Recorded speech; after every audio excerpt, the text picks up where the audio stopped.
ओम श्री गणेशाय नमः। ओम श्री सरस्वत्यै नमः। ओम श्री गुरुभ्यो नमः।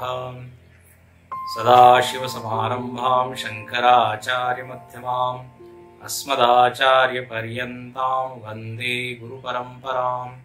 समस्तजनकल्याणे निरतं करुणामयं नमामि चिन्मयं देवं सद्गुरुं ब्रह्मविद्वरम्। सर्वप्रथम मैं चिन्मय मिशन नागपुर को धन्यवाद देता हूं कि उन्होंने ये बहुत अच्छा कार्यक्रम का आयोजन किया है। आप सबको बधाई और अभिनंदन। जैसा अभी सुचेत जी ने कहा कि भारत की पहचान ऋषियों से है, बिल्कुल सही बात है।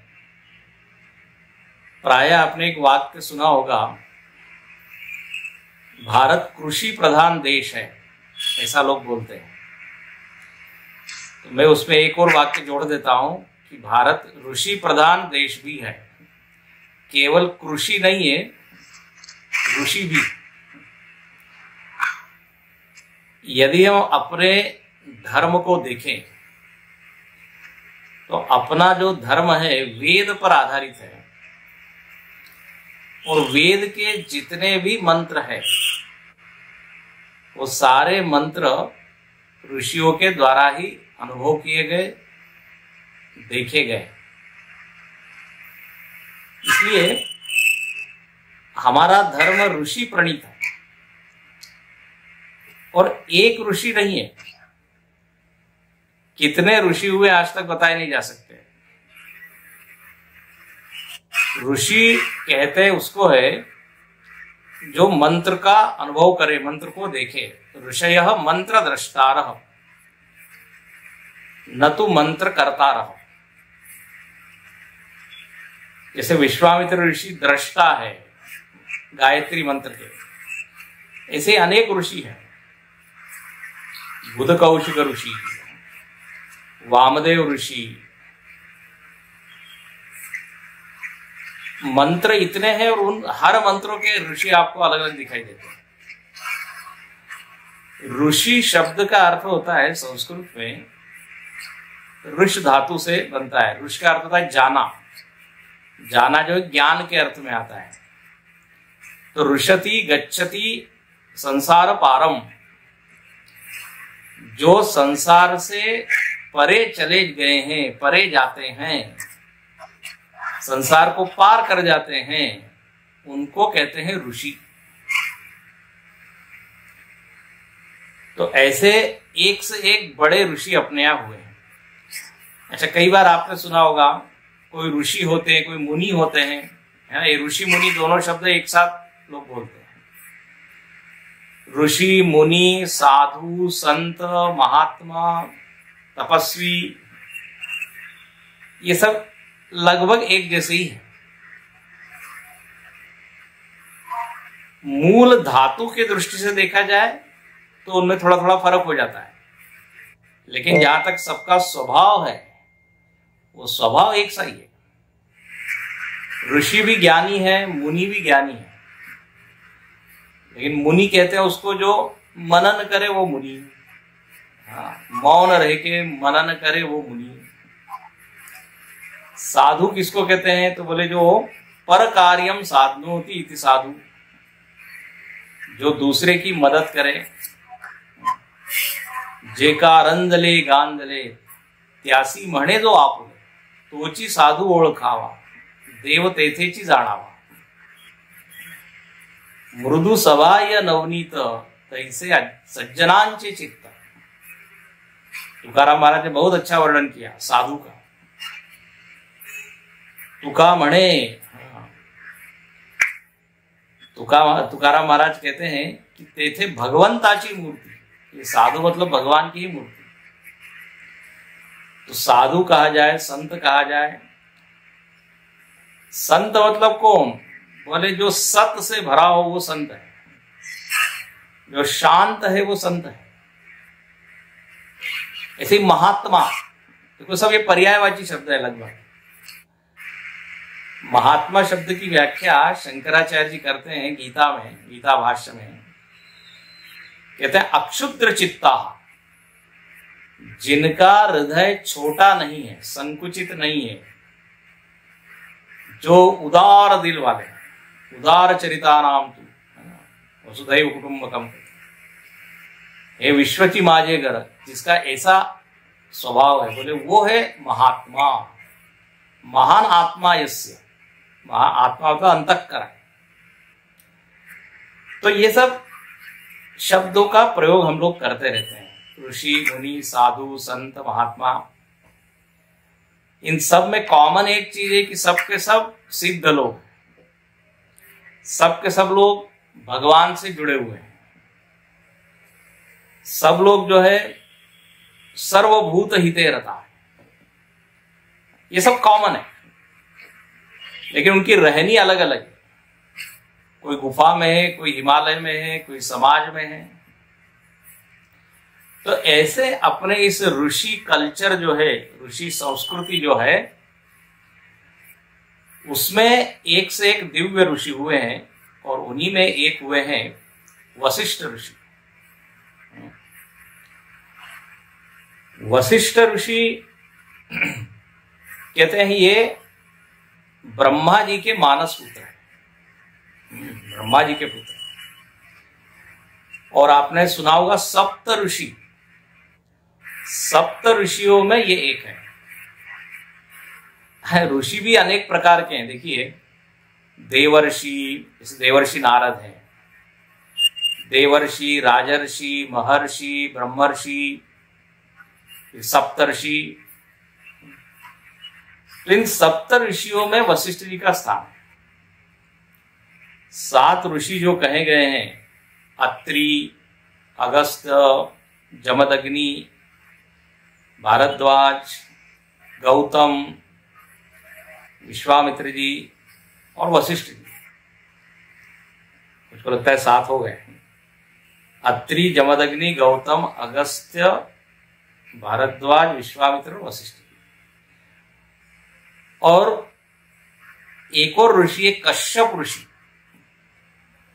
ऐसा कहते हैं ये सप्त ऋषियों से ही सारे गोत्र जो है वो प्रारंभ हुए। आप देखते हैं कोई ना कोई गोत्र होता है, जब विवाह इत्यादि होता है, कर्मकांड होता है, तो पंडित जी क्या कहते हैं, गोत्र का उच्चारण कीजिए। तो इन्हीं में से कोई एक गोत्र होता है। अच्छा, जिसको अपना गोत्र मालूम नहीं, फिर उसके लिए कहते हैं कश्यप गोत्र, क्योंकि कश्यप जी की अनेक संतान हो। तो ऐसे ये मूल ऋषि है जिनसे गोत्र प्रारंभ हुआ। तो उनमें एक है वशिष्ठ जी। अच्छा, वशिष्ठ जी का चरित्र बहुत दिव्य है, बहुत ही प्रेरणादायी। वशिष्ठ जी ने, आपने सुना होगा, प्रभु रामचंद्र जी को उपदेश दिया है, और उस उपदेश का नाम है योग वासिष्ठ। योग वासिष्ठ में लगभग 32,000 श्लोक हैं, बृहद योग वासिष्ठ। शायद महाभारत के बाद इतना विशाल ग्रंथ वही है। और उसमें कथा ये आती है कि जब प्रभु रामचंद्र जी ने गुरुकुल में अध्ययन किया, लौकिक विद्या का और अध्यात्म विद्या का, उसके बाद वो लोग, मतलब राम, लक्ष्मण जी, भरत इत्यादि सब तीर्थ यात्रा पे गए। और तीर्थ यात्रा से आने के बाद भगवान ने जब सब जगत को देखा, तो उनके मन में इतना वैराग्य उत्पन्न हो गया। राम जी का मन कहीं लगता ही नहीं था। सुख, समृद्धि, राज वैभव, नृत्य, संगीत, मनोरंजन की जो साधन है, उनमें उनका ध्यान बिल्कुल हट गया। उन सब चीजों से अंतर्मुखी हो गए, एकांत प्रिय हो गए। ऐसी राम जी की मनस्थिति थी। और कहते हैं उसी समय विश्वामित्र जी वहां पधारे हैं दशरथ जी के यहां, और विश्वामित्र जी को राक्षस लोग बहुत परेशान करते थे, तो विश्वामित्र जी सहायता मांगने आए थे दशरथ जी के यहाँ। राम जी की कथा आप सबको मालूम है, रामायण की।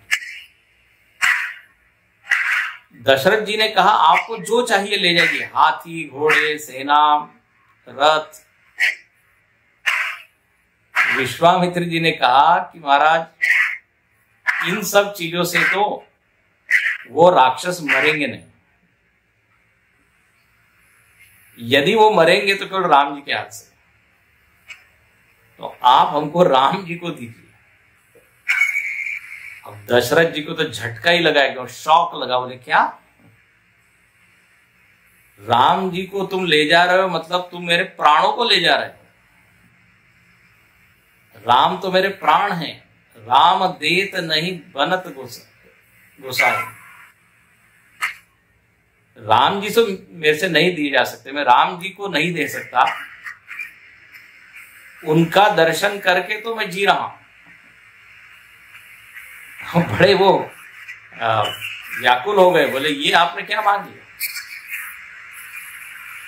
तब कहते हैं भगवान को भी बुलाया कि आपको जाना है, तो देखो भगवान कहते हैं मैं नहीं जाऊंगा, मेरा मन नहीं है, ऐसा वर्णन। रामचरितमानस में ये वर्णन आता नहीं, लेकिन अन्य जगह जो राम जी आज्ञाकारी है वो दशरथ जी की आज्ञा मानने से इनकार कर देते। बोले मेरा मन एकदम विरक्त हो गया, मुझको अनेक प्रश्न परेशान कर रहे हैं। मैं कौन हूं, संसार क्या है, ये पूरा जगत तो नश्वर है, जीने का प्रयोजन क्या है, जगत कहां से उत्पन्न हुआ, मैं कहां से आया। सारे आध्यात्मिक प्रश्न उनके मन में उठ रहे थे और उनको समाधान चाहिए। तो ऐसा कहते हैं तब वशिष्ठ जी ने बहुत दिनों तक राम जी को उपदेश दिया आत्मज्ञान का, और तब उनका समाधान हुआ। और उसके बाद वो विश्वामित्र जी के साथ जाने को तैयार हुए। तो वो जो सारा उपदेश है जो वशिष्ठ जी ने दिया, वो योग वासिष्ठ है। और उस योग वासिष्ठ में 6 सर्ग है। सर्ग का मतलब अध्याय आप समझ सकते हैं। वैराग्य प्रकरण, वैराग्य का सर्ग है, फिर मुमुक्षु का व्यवहार कैसे हो वो है, फिर उत्पत्ति, स्थिति और उपशम, संसार की, संसार कैसे उत्पन्न होता है, कैसे स्थित रहता है, और अंत में ये लीन कहां होता है, और आखिरी प्रकरण है निर्वाण प्रकरण। तो वशिष्ठ जी का ज्ञान उस योग वासिष्ठ में हमको दिखता है कि कितने प्रकांड विद्वान, ज्ञानी, ब्रह्मनिष्ठ ऐसे है। अच्छा, जब दशरथ जी मना कर रहे थे, नहीं हम भगवान को नहीं देंगे, तो कहते हैं वशिष्ठ जी ने ही दशरथ जी को समझाया। दशरथ जी को समझाया कि अरे तुम मना कर रहे हो और तुमको डर लग रहा है कि वहां राक्षस लोग राम जी को मार डालेंगे। बोले ऐसा नहीं होगा, राम जी ईश्वर है, राम जी तो शक्तिशाली है। पूरा ज्ञान कराया है दशरथ जी को, क्योंकि दशरथ जी तो वात्सल्य भाव से भरे हुए थे। उनके मन में तो राम जी के प्रति पुत्र भाव था, वात्सल्य भाव था। तो कहते हैं तब वशिष्ठ बहुविधि समझावा, नृप संदेह नाश कह पावा। दशरथ जी का संदेह क्या हुआ, नष्ट हो गया। वशिष्ठ जी ने ज्ञान कराया।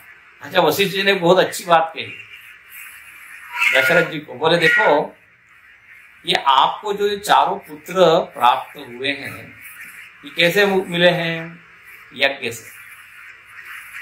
अब बोले यज्ञ के ऊपर संकट आया है, विश्वामित्र जी यज्ञ, हवन, पूजा इत्यादि नहीं कर पा रहे हैं, तो अब आपका कर्तव्य है कि नहीं उसकी रक्षा करना, क्योंकि आपको यज्ञ से ये पुत्र मिले हैं। अब यज्ञ के ऊपर संकट आया है, तो आपकी जिम्मेदारी है कि उसमें मदद करें। इस तरह उनको समझाया और तब जो है विश्वामित्र जी को दशरथ जी ने राम जी लक्ष्मण जी को सौंपा। तो यहाँ पे ये दिखता है हमको कि वशिष्ठ जी जो है वो ज्ञान कराते हैं, क्योंकि वशिष्ठ जी गुरु हैं। गुरु का काम क्या है? परमात्मा का ज्ञान कराना। तो ये यहां पर दिखता है। अच्छा, वशिष्ठ जी के बारे में तो ये योग वासिष्ठ की पृष्ठभूमि थी, ये मैंने बताई। और आप योग वासिष्ठ जरूर पढ़िए, उसमें वैराग्य प्रकरण तो बहुत ही जबरदस्त है, उसको पढ़ के एकदम वैराग्य ही जाग जाता है। इसके बाद हम देखते हैं वशिष्ठ जी और विश्वामित्र जी, इन दोनों की भी कथा खूब आती है रामायण में। ये आपने सुना होगा कि विश्वामित्र जी और वशिष्ठ जी में स्पर्धा थी, प्रतिस्पर्धा। बड़ी रोचक कहानी है इनकी, इन दोनों की। वशिष्ठ जी जो है बड़े सौम्य है, विश्वामित्र जी बहुत तेज है। कहते हैं एक बार ऐसा, अच्छा वशिष्ठ जी ब्रह्म ऋषि है, विश्वामित्र जी पहले केवल राजा थे। ध्यान से सुनना, राजा थे, वो राजर्षि हुए, लेकिन राजर्षि होने मात्र से उनको समाधान नहीं हुआ। बोले जब तक मैं ब्रह्म ऋषि नहीं हूंगा तब तक पूर्णता की प्राप्ति नहीं। जो ब्राह्मण कुल में पैदा हुआ और जो ऋषि हो वो ब्रह्मर्षि, जो राजा हो क्षत्रिय हो और ऋषि हो राजर्षि। तो बोले ऐसा उनके मन में आया क्यों कि ब्रह्मर्षि होना चाहिए? तो इसकी बड़ी कथाएं हैं।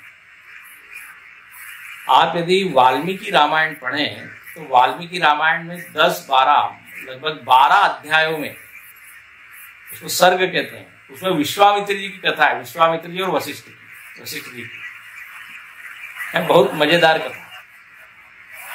कहते हैं हुआ ये कि एक बार विश्वामित्र जी अपने सेना के साथ जंगल में गए थे, और कहते हैं जंगल में उनको भूख प्यास लगी, वहां वशिष्ठ जी का आश्रम था। तो वशिष्ठ जी के आश्रम में वो गए। और वशिष्ठ जी ने देखा इतने सारे लोग आए हैं, सबकी सेवा करनी चाहिए। तो कहते हैं वहां पर वशिष्ठ जी ने सबकी सेवा की, राजोचित सम्मान किया, क्योंकि राजा थे ना विश्वामित्र जी। और सब लोगों की खाने पीने की व्यवस्था हो गई, रहने की व्यवस्था हो गई। विश्वामित्र जी को बड़ा आश्चर्य हुआ कि वशिष्ठ जी तो एक तपस्वी है, जंगल में रहते हैं, इन्होंने ये सब कैसी व्यवस्था कर दी? तो उनको मालूम पड़ा कि इनके पास एक गाय है, उसका नाम है नंदिनी, वो कामधेनु की पुत्री है। तो ये नंदिनी के बल से, इनके शक्ति से इन्होंने सब चीज पैदा कर दी, सारी खाने पीने के पदार्थ, व्यवस्था इत्यादि। जब ये बात हुई तो विश्वामित्र जी की नजर जो है ना उस गाय पे, नंदिनी, और वो वशिष्ठ जी से कहने लगे कि ये गाय हमको दीजिए। आप बताइए, आप ऐसा कैसे मांग सकते हो आप? लेकिन बोले नहीं, हम राजा हैं। वशिष्ठ जी ने मना कर दिया। वशिष्ठ जी ने कहा नहीं भाई, हमको इसकी जरूरत पड़ती है, हम जंगल में रहते हैं, हमको यहाँ पे और तो कोई है नहीं, यहाँ पे इन्हीं की कृपा से सारे पदार्थ हम उत्पन्न करते हैं, यज्ञ याग इत्यादि करते हैं, दूध दही इत्यादि सब लगता है। लेकिन कहते हैं विश्वामित्र जी तो हट पे अड़ गए, जिद पे अड़ गए, बोले नहीं हमको चाहिए।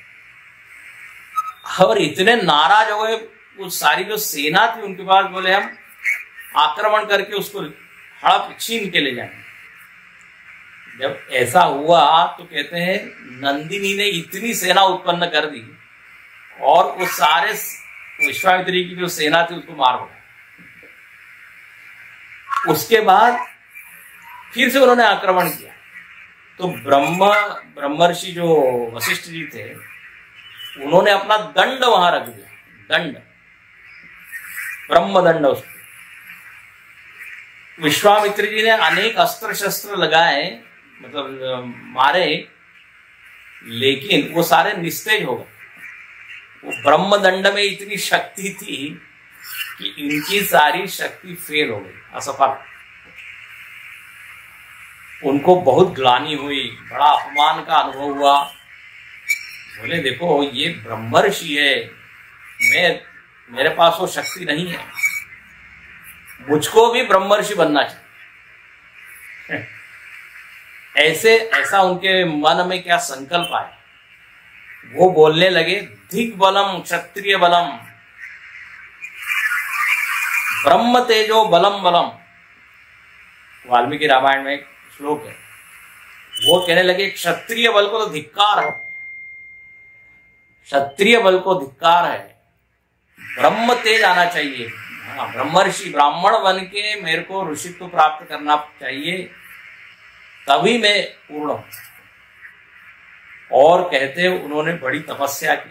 अब बहुत विस्तार से वर्णन है विश्वामित्र जी का, बार बार तपस्या की, तपस्या में इतने विघ्न आए, इंद्र, फिर वो मेनका, ब्रह्मा, ये सब आए, पूरी कथा है। हजारों वर्षों तो उन्होंने तपस्या की, और कहते हैं अंत में ब्रह्मा जी प्रसन्न हुए। ब्रह्मा जी ने कहा ठीक है, आपने तपस्या की, क्या चाहिए आप? तो विश्वामित्र जी कहते हैं मैं चाहता हूं, उन्होंने बहुत सारी चीजें मांगी, 4 वेद मांगे, षटकार मांगा, ओंकार मांगा, और उन्होंने कहा कि आप हमको ब्रह्मर्षि का पद दीजिए। देखो ब्रह्मा जी ने उनको राजर्षि कह के ही पुकारा, बोले तुम बड़े तेजस्वी हो, तपस्वी हो, राजर्षि। विश्वामित्र जी कहते नहीं, हमको आप ब्रह्मर्षि का पद दीजिए। तो ऐसा कहते हैं, ब्रह्मा जी ने कहा यदि वशिष्ठ जी आपको ब्रह्म ऋषि मान ले तो आप ब्रह्म ऋषि हो जाएंगे। तो कहते हैं, अब कथा है काफी लंबी थोड़ी। वशिष्ठ जी ने विश्वामित्र जी को ब्रह्मर्षि पद दिया, बोले मैं स्वीकार करता हूं कि तुम ब्रह्मर्षि हो, तुमने बड़ी तपस्या की, ब्राह्मणत्व को प्राप्त किया, ऋषि तो तुम ही हो ही। तब विश्वामित्र जी बड़े प्रसन्न हुए। अब इस कथा में देखिए, विश्वामित्र जी ने जो तपस्या की ना, उसमें स्पर्धा ज्यादा थी। प्रेरणा क्या थी? स्पर्धा। Vashishtha ji was not at all interested, मैं बड़ा हूं, बड़ा बन जाऊं, बड़ा रहूं, लेकिन विश्वामित्र जी को था। एक बार विश्वामित्र जी ने वशिष्ठ जी को मारने का प्रयत्न किया, ऐसा भी आता है। तो कहते हैं अरुंधति और वशिष्ठ जी एक दिन बैठे थे बाहर चांदनी में, और उस समय काफी प्रकाश था। तो अरुंधति जी ने सही कहा कि देखो कितना अच्छा है, प्रकाश है, हाँ सब दूर एकदम चांदनी छिपकी हुई है, अंधेरा सब चला गया है। तो वशिष्ठ जी ने क्या कहा मालूम है? बोले ये प्रकाश बिल्कुल विश्वामित्र जी की तपस्या का प्रकाश है, वैसा ही है। मतलब वो तप कर रहे हैं, उसका फल ये है कि यहाँ प्रकाश फैला हुआ है, ऐसा कहा। और उस समय विश्वामित्र जी वशिष्ठ जी को मारने के लिए आए थे, पेड़ के पीछे खड़े थे। ऐसी कथा है। बोले वशिष्ठ जी ने क्या कहा? विश्वामित्र जी का तेज फैला हुआ है सब तपस्या का।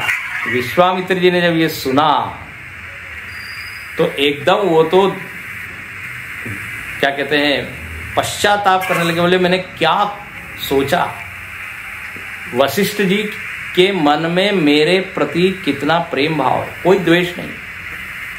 एकदम उन्होंने साष्टांग दंडवत किया वशिष्ठ जी को। तब कहते हैं वशिष्ठ जी ने उठाया, बोले उठो ब्रह्म ऋषि, ऐसा कहा, उठो ब्रह्म ऋषि। तब विश्वामित्र जी बड़े प्रसन्न हुए। तो ऐसे वशिष्ठ जी जो सबको क्षमा करने वाले, विश्वामित्र जी ने तो ऐसा कहते हैं उनके 100 पुत्रों को भी मार दिया था। लेकिन वशिष्ठ जी का उदार हृदय। तो ऐसा इनका ये दिव्य चरित्र है। अच्छा, वशिष्ठ जी के बारे में यदि आपको पूरी तरह जानना है तो आपको रामायण रामचरितमानस में प्रवेश करना पड़ेगा। उसके बिना तो वशिष्ठ जी क्या है समझ में नहीं आएंगे। वशिष्ठ जी देखिए पुरोहित है। पुरोहित कौन से? सूर्य वंश के पुरोहित। पुरोहित का मतलब क्या होता है? जो सारे कर्मकांड कराए हैं, उसको धर्म गुरु भी कहते हैं, जो धर्म के सारे कार्य कराए, यज्ञ हवन इत्यादि। और पुरोहित का अर्थ होता है पुराहितम वक्ति इति पुरोहित, जो यजमान को पहले ही बताएं। पूरा मतलब पहले, हितम मतलब उसके अच्छे भले के कल्याण के लिए जो कुछ भी हो सकता है वो पहले बताएं। बोले आपको ये पूजा करनी चाहिए, इस तिथि को करनी चाहिए, इसमें ही आपका लाभ है। तो जो पंडित जी लोग होते हैं, पुरोहित होते हैं, उनका ये काम होता है। तो वशिष्ठ जी जो है वो सूर्यवंश के पुरोहित है। आगे मैं और बताऊंगा उसके बारे में। अब आप देखते हैं जब दशरथ जी को पुत्र नहीं था, बड़े दुखी थे वो, तब वो कहाँ गए? वशिष्ठ ऋषि के पास गए। और वशिष्ठ ऋषि के पास जाके क्या कहते हैं? तो देखो, थोड़ी चौपाई में पढ़ता हूं।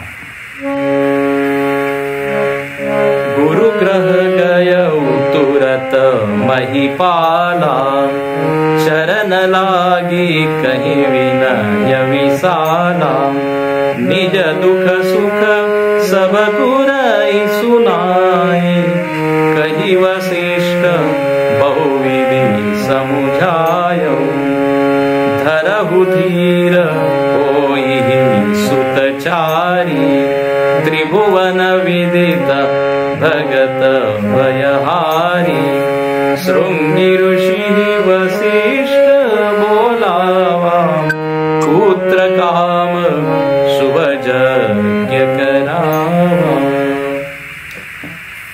एक बार दशरथ जी बड़े दुखी हुए, बोले पुत्र नहीं है, तो गुरु ग्रह गए, गुरु के पास गए। देखिए, जब हम गुरु के पास जाते हैं तो गुरु के घर जाते हैं तो हमारे घर भगवान आते हैं। भगवान को मिलाने वाला कौन होता है? गुरु, परमात्मा से भेंट कराने वाला गुरु। तो वशिष्ठ जी के आश्रम में या जहां पे कुटिया में दशरथ जी गए और निज दुख, अपना दुख सुनाया और अपना सुख भी सुनाया। बोले दुख क्या है? तो बोले पुत्र इत्यादि नहीं है। सुख क्या है? बोले आप जैसे गुरु हमको मिले हैं, है ना। तो दुख और सुख दोनों। वशिष्ठ जी कहने लगे आप चिंता मत कीजिए, आपको 4 पुत्र होंगे, एक नहीं 4, होई सुतचारी। और देखिए, वशिष्ठ जी ही सारा आयोजन करते हैं। दशरथ जी कहते हैं आपको कुछ नहीं करना है। दशरथ जी को कहा आपको कुछ नहीं करना है, हम करेंगे। वशिष्ठ जी ने श्रृंगी ऋषि को बुलाया और पुत्र कामेष्टि यज्ञ करवाया उनसे। और यहां लिखते हैं पुत्र काम शुभ यज्ञ करावा। अब देखिए, जो पुरोहित का काम है उन्होंने किया, अपना कर्तव्य निभाया। वशिष्ठ जी और दशरथ जी का बड़ा बढ़िया संबंध है। देखिए, वशिष्ठ जी तो दशरथ जी के जो पहले रघु और अज और दिलीप जो हुए, उनके भी गुरु रहे हैं, उनके भी कुल में वो रहे हुए हैं। तो परंपरा से वो गुरु है। वशिष्ठ जी की दिव्यता के कारण दशरथ जी को कुछ भी समस्या आती है तो पहले जाके वशिष्ठ जी को बोलते हैं। जो भी उनके मन में आता है पहले वो अपने गुरु को बताते हैं। देखो, ऐसा संबंध होना चाहिए जिनमें कोई दुराव नहीं, छिपाव नहीं। उनके मन में आया कि अब मुझको रिटायर होना चाहिए, तो वो बात वशिष्ठ जी को कहते हैं। गुरुदेव कहा करते थे, ये पुरोहित मतलब क्या है? बोले रिलीजियस एडवाइजर। जैसे हर चीज में अपन एडवाइजर रखते हैं ना, फाइनेंस का एडवाइजर होता है, बिजनेस का होता है। ऐसे आध्यात्मिक धार्मिक चीजों में जो मदद करे, सलाह दे, वो कौन? बोले पुरोहित। वशिष्ठ जी वो ड्यूटी कर रहे हैं। तो जब दशरथ जी के मन में आया कि अब मुझको सेवा निवृत्त होना चाहिए, क्योंकि मेरे कान के पास के बाल सफेद हो गए हैं और वो कह रहे हैं कि बस अब आप गद्दी छोड़िए। देखिए, हम सब लोगों के कान के पास में जो बाल है वो सफेद होते हैं और कहते हैं कि अब आप निवृत्त होइए, लेकिन हम क्या करते हैं, वो सफेद बाल को काला कर देते हैं या कोई कोई लोग गुस्से से तोड़ के निकाल देते हैं। उससे कुछ होने वाला नहीं, फिर आएंगे वो। एक संत कहते थे ये सब नोटिस है, से यमराज के नोटिस है कि भाई आप धीरे धीरे जाना है। तो देखो, दशरथ जी ने बिल्कुल ये बात पकड़ ली और उन्होंने वशिष्ठ जी से कहा कि अब राज्याभिषेक करना चाहिए राम जी का। वशिष्ठ जी बड़े प्रसन्न हुए, बोले वाह, ये आपके मन में बड़ा अच्छा भाव है, बहुत अच्छा विचार है। तो बोले कौन से दिन राम जी का राज्याभिषेक किया जाए, कोई मंगल शुभ दिन आप खोजिए। तो वहां वशिष्ठ जी एक वाक्य बोलते हैं, सुदिन सुमंगलु तब ही जब राम हो युवराज। बड़ा बढ़िया वाक्य है। बोले जिस दिन राम जी युवराज होंगे वो दिन मंगल होगा। ध्यान से सुनना, ध्यान से। मैं अभी नहीं कहता, अभी नहीं मैं खोज के बताता कि ये शुभ दिन है या शुभ मंगल है, क्योंकि वशिष्ठ जी को भी शायद आइडिया है कि कल तो राज्याभिषेक होने वाला नहीं है, बीच में बहुत बड़ी घटनाएं होने वाली, 14 वर्ष। इसलिए वशिष्ठ जी ने बड़ा अच्छा वाक्य बोला, बोले जिस दिन राज्याभिषेक होगा ना वो मंगल होगा, वो दिन शुभ होगा। खैर, दशरथ जी को तो ये बात समझ में नहीं आई। सारी तैयारियां शुरू हुई। फिर आप जानते ही है, कई ने वर मांगा इत्यादि, और तब जो है 14 वर्ष के बाद हुआ। अच्छा, अब जब वशिष्ठ जी का देखिए अलग अलग भूमिका। जब राम जी का वन गमन हुआ, दशरथ जी सहन कर नहीं पाए, और सहन कर नहीं पाए तो उनका तो क्या हुआ, प्राणांत हो गया, देहावसान हो गया, स्वर्गवास हुआ, और पूरी अयोध्या नगरी शोक में डूबी हुई है। तब देखिए वशिष्ठ जी शोक निवृत्ति करते हैं। ये देखिए इतनी सारी भूमिकाएं वो कर रहे हैं। वो पुरोहित भी है, सलाहकार भी है, धर्म के गुरु है, राजगुरु है, और ज्ञान देने वाले हैं। हमने देखा भगवान का ज्ञान कराया दशरथ जी को। आगे हम देखेंगे कि वो बड़े भक्त भी है, सबसे अंत में हम बताएंगे। इतने सारे गुण उनमें हैं, और देखिए कैसे क्षमाशील है और कैसे उदार है, वो अभी हमने विश्वामित्र जी के प्रसंग में देखा।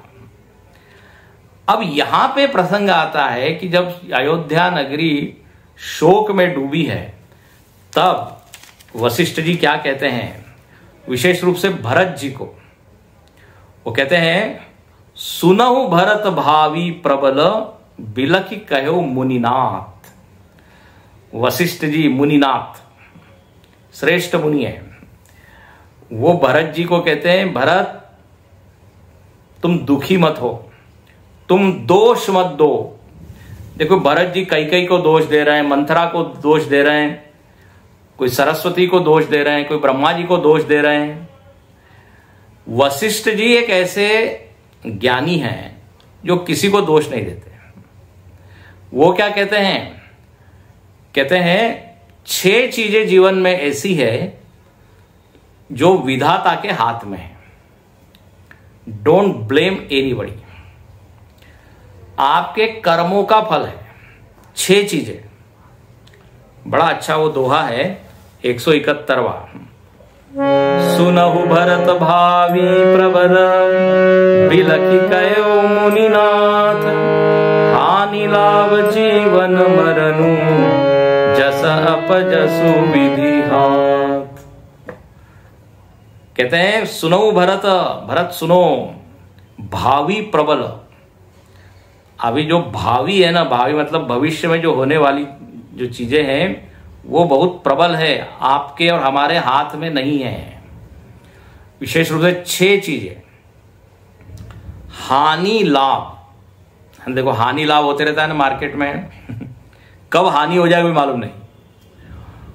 ये जो शेयर मार्केट कब क्रैश हो जाता है मालूम नहीं पड़ता, और जब क्रैश हो जाता है तो लोगों का हार्ट अटैक आ जाता है, कोई डिप्रेशन में चला जाता है, अचानक लॉस हो जाता है, सारा पैसा डूब जाता है। अब कभी एकदम लॉटरी लग जाती है, लाभ हानि लाभ ये अपने हाथ में नहीं। आप अंदाज लगा सकते हो बट आपको ठीक मालूम नहीं पड़ता कि कब क्या होगा, लाभ हानि। वैसे ही यश अपयश, कब एकदम यश फैल जाएगा मालूम नहीं, और कब गलती करने से अपयश कितना हो जाएगा मालूम नहीं। और ऐसे ही जीवन मरण, जन्म और मरण, अब ये तो हम सभी अनुभव करते हैं। कहते हैं अरे अरे अभी तो कल मैं उससे मिला था, लोग कहते 5 मिनट पहले मिला था, नहीं रहा। तो ये अपने हाथ में नहीं, किसके हाथ में? विधि हाथ। देखो विधि का वैसे तो अर्थ होता है नियम, विधि का अर्थ होता है नियम, और जो नियामक है उसको बोलते हैं विधाता। विधान को करने वाला, विधान को जानने वाला। तो यहां बहुत अच्छा है, विधाता शब्द नहीं लिखा, विधि। विधि मतलब नियम। मतलब यह है कि जो विधाता है वो विधि के अनुसार फल देता है। हाँ, तो विधाता शब्द न लिख के वहां क्या लिख दिया? विधि, नियम। जैसे देखो कोर्ट में जो न्याय देता है ना उसको क्या बोल देते हैं? Justice. Justice himself is sitting, उसको बोलते हैं न्याय मूर्ति। न्याय ने ही मानव की एक शरीर का रूप लिया है, और वो कौन है? न्याय मूर्ति है ना, जज, जस्टिस। जस्टिस ही बोलते हैं सीधे। तो अर्थ क्या है? विधाता मतलब विधि का ही मूर्तिमंत रूप। जो नियम है उस नियम के अनुसार ये सब मिलता है। वशिष्ठ जी ने यहां पर इस तरह से समझाया, और कहते हैं देखो तुम लोग शोक कर रहे हो, शोक करने योग्य क्या है? तो यहां एक बहुत लंबी सूची वशिष्ठ जी ने दी है। शोक करने योग्य कौन है? ये बड़ा सुनने वाली चौपाइयां है। वो कहते हैं कि देखो, सोचिय विप्र जो वेद विहीना, तज निज धर्म विषय लय लीना, सोचिय नृपति जो नीति न जाना, जहि न प्रजा प्रिय प्राण समाना। 2 ही चौपाई में गाता हूं। वशिष्ठ जी देखो कितना ज्ञान दे रहे हैं। कहते हैं शोक करने योग्य तो वो ब्राह्मण है जो जाति से तो ब्राह्मण है लेकिन वेद नहीं जानता, वेद नहीं पढ़ता, वो शोक योग्य है। फिर कहते हैं वह वैश्य मतलब वह पैसे वाला धनी आदमी जिसके पास पैसा है लेकिन दान बिल्कुल नहीं करता। चमड़ी जाए बट दमड़ी न जाए ऐसी जो स्थिति है तो बोले ऐसा व्यक्ति शोक योग्य है, शोचनीय है। ऐसा बहुत लंबी सूची दी है। बोले वह गृहस्थ शोचनीय है जो मोह के कारण अपने ड्यूटीज को छोड़ देता है। फिर वो वानप्रस्थ शोचनीय है जो तपस्या करता नहीं है। और अंत में एक वाक्य लिखते हैं बहुत ही सुंदर, बोले भयउ न अहि न अबहो निहार। दशरथ जी बिल्कुल शोक के योग्य नहीं है। दशरथ जी जैसा राजा न तो कभी हुआ है न कभी होगा। मैं इतने सारे राजाओं को जानता हूं सूर्यवंश के, वशिष्ठ जी कहते हैं। तो कहते हैं भूप भरत जस पिता तुम्हारा। अरे भरत तुम्हारे जो पिता है दशरथ जी, बोले इनके जैसा और कोई राजा होगा नहीं, इसलिए उनके लिए आप शोक मत कीजिए। इस तरह वो वशिष्ठ जी सारे लोगों को, राज परिवार के जितने लोग हैं, हाँ कौशल्या इत्यादि सारी रानियां, उनको समझाते हैं, भरत जी को समझाते हैं। सब लोगों को बड़ा समाधान हुआ। और आप पूरे रामायण में देखेंगे बीच बीच में वो ज्ञान देते हैं। अच्छा, वशिष्ठ जी में एक बात देखिए कि वो देखिए पुरोहित है तो कर्म कांड का जो नियम है उसको वो छोड़ते नहीं है। इसलिए जब जंगल में भी गए हैं भरत जी के साथ में राम जी को मनाने, तो वर्णन आता है कि रथ में उन्होंने अग्निहोत्र का सारा सामान रखा है। हाँ, सारे पात्र रखे हैं, श्रुआ इत्यादि रखी है, मतलब जहां भी रुकते हैं फिर वहां वो अग्निहोत्र संध्या इत्यादि करते हैं। देखो, ऐसी नियम निष्ठा होनी चाहिए। वशिष्ठ जी के चरित्र से ये हमको देखने को मिलता है। अपने कर्तव्य के प्रति कितने समर्पित हैं। तो ऐसे अनेक गुण लेके वशिष्ठ जी रामायण में प्रकट होते हैं। अब अंत में एक बात बताते हैं वशिष्ठ जी के बारे में। कहते हैं जब राम राज्य स्थापित हो गया है ना, सब कुछ सारी लीलाएं भगवान ने कर दी, अब भगवान रिलैक्स है एकदम कहते ना, बिल्कुल रिलैक्स मूड में। तो एक बार वशिष्ठ मुनि आए। कहां पर आए? जहां राम सुख धाम सुहाए। जहां राम जी सुख से बैठे हुए थे वहां पर एक बार वशिष्ठ जी पधारे। अच्छा, ये एक बार शब्द रामायण में जहां जहां आया है वहां पे जरूर कोई विशेष घटना घटी है। ये हमने अनेक बार आपको बताया है एक बार शब्द अनेक बार आता है, और जहां भी एक बार आया वहां जरा रुकना चाहिए, बोले समथिंग स्पेशल। तो ये उत्तर कांड में आता है, बिल्कुल ये आखिरी की चीज है। वशिष्ठ जी आते हैं और एक बार वशिष्ठ मुनि आए, जहां राम सुख धाम सुहाए। अति आदर रघुनायक कीना, पद पखारी पादोदक लीना। राम सुनऊ मुनि का कर जोरी, कृपा सिंधु बिनती कछु मोरी। देखी देखी आचरण तुम्हारा, होत मोह मम हृदय अपारा। महिमा अमित वेद नहीं जाना, मैं कहीं भांति कहूँ भगवाना। उपरोहित्य कर्म अति मंदा, वेद पुराण सुमृति कर निंदा। कहते हैं एक दिन वशिष्ठ जी राम जी के पास आए। उस दिन राम जी को ऑफिस में जाना नहीं था, छुट्टी थी महल में जाना नहीं था। भगवान ने देखा, अरे हमारे गुरुजी पधारे हैं, अति आदर। भगवान ने दंडवत किया, बोले आइए आइए। चरण धोकर चरणामृत लिया। देखिए ये है शिष्य। और मुनि जो है वशिष्ठ जी हाथ जोड़ के भगवान से कहते हैं, बोले आज मैं अपने मन की बात कहने आया हूं। पूरे आपके इस अवतार कार्य में तो काफी आप भी व्यस्त थे, मैं भी व्यस्त था। बोले एक बात है कि आपका आचरण देखकर मुझको बड़ा मोह होता है। वशिष्ठ जी कह रहे हैं, आज आप आचरण देखकर मोह क्यों होता है? बोले आप हो तो परमेश्वर, लेकिन आप एकदम साधारण मानव की तरह बोलते हैं, चलते हैं, सब कुछ करते हैं। ये देख के बड़ा आश्चर्य होता है।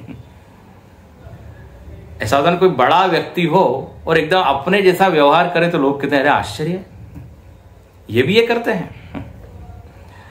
तो पहली बात तो ये कही। और दूसरी बात वशिष्ठ जी कहने लगे कि मैं आपके इस कुल में पंडित बना रहा, आप उपरोहित का काम करते रहा। बोले वास्तव में तो ये पंक्ति बड़ी प्रसिद्ध है, उपरोहित्य कर्म अति मंदा। बोले जो पुरोहित का काम है ये तो बड़ा मंद है। पुरोहित का पेशा, मराठी में कहते भिक्षुकी। बोले ये पंक्ति पढ़ के ही लोगों ने वो छोड़ दिया ये काम। बोले क्यों मंद क्यों है? मंद इसलिए ये पंडित जी लोग जो होते हैं, गुरु जी लोग, हाँ, अब वो कुछ कुछ सलाह देते हैं। कई बार वो यजमान मानता है, कई बार नहीं मानता, तो उनको बड़ा बुरा लगता है, देखो हम इनको बता रहे हैं, मान ही नहीं रहे हैं। अच्छा, कई बार वो जो यजमान है वो बार बार टोकता है वो पंडित जी को, जल्दी करो जल्दी करो। अब उनका समाधान होता नहीं, लेकिन यजमान अब कह रहा है इसलिए उनको करना पड़ता है। अच्छा, कई लोग जो है पुरोहित लोगों की निंदा कर देते हैं, बोले ये सब पूजा पाठ केवल पैसा कमाने के लिए करते हैं, है ना। इस तरह से थोड़ी निंदा लोग करते रहते हैं, जितना आदर मिलना चाहिए उनको नहीं मिलता।